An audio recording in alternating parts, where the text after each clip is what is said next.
Good morning, কেমন আছো তোমরা সবাই? আবার চলে এসেছি একটা বৃষ্টি ভেজা দিনে সারাদিন ধরে কি খেয়েছি তার ভিডিও নিয়ে। আশা করছি তোমাদের এই ভিডিওটা ভালো লাগবে। যদি ভালো লাগে অবশ্যই লাইক, কমেন্ট অ্যান্ড শেয়ার করো। আর আমার চ্যানেলে নতুন হয়ে থাকলে চ্যানেলটিকে সাবস্ক্রাইব করে দিও।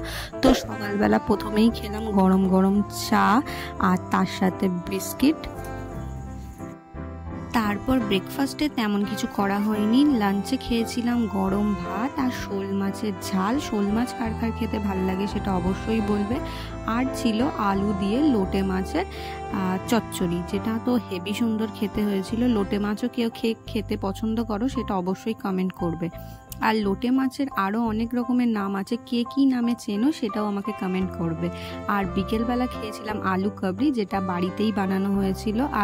আর রাতের ডিনারে ছিল গরম গরম ভাত আর তার সাথে চিকেন কষা। উফ, কি সুন্দর যে রান্নাটা হয়েছিল, খেতেও লাগছিল দুর্দান্ত।